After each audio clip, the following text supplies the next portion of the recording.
ഇത്തവണത്തെ കൺഫെഷൻ റൂമിലാണ് നോമിനേഷൻസ് വരുന്നത്, രണ്ടുപേരെയും വെച്ചിട്ട്.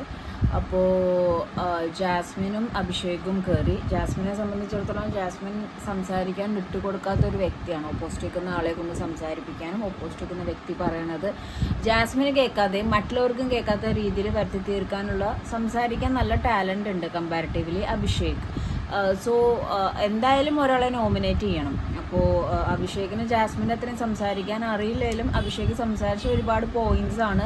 ലൈക്ക് കോംബോ ആയിട്ട് കളിക്കുന്നു, പിന്നെ ചായ ഉണ്ടാക്കിയ കാര്യം, ഗസ്റ്റ് വന്നപ്പോൾ ഊളാന്ന് വിളിച്ച കാര്യവും, അങ്ങനെ പല കാര്യങ്ങളും സംസാരിച്ച് അഭിഷേക് നിന്നു. പക്ഷേ അപ്പോൾ നമ്മുടെ ജാസ്മിൻ പറയുന്നുണ്ട് കഴിഞ്ഞ ആഴ്ചത്തെ കാര്യം വെച്ചിട്ടല്ലേ നോമിനേറ്റ് ചെയ്യേണ്ടത്, കഴിഞ്ഞ ആഴ്ച അവിടെ കോംബോസ് എന്ന് വിളിച്ചപ്പം പുള്ളി പറയുന്നുണ്ട് നീ ഗബ്രി ഔട്ടായതുകൊണ്ടല്ലേ, അല്ലെങ്കിൽ നീ ഇവിടം വരെ എത്തിയത് കോംബോ കളിച്ചാണ് എത്തിയെന്നുള്ള രീതിയിലും സംസാരിക്കുന്നുണ്ട്.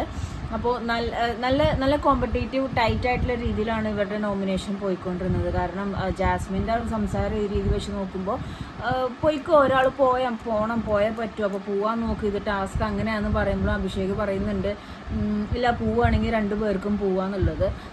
അപ്പം ഒരാളെന്ന് പറഞ്ഞിട്ടുണ്ടെങ്കിൽ നന്നായിട്ട് സംസാരിച്ച് എക്സ്പ്ലെയിൻ ചെയ്ത് നിൽക്കുന്ന ഒരു വ്യക്തി, ഒരാളാണെങ്കിൽ പീസ്ഫുൾ ആയിട്ട് പോയിന്റ്സ് മാത്രം സംസാരിക്കുന്ന ഒരു വ്യക്തി.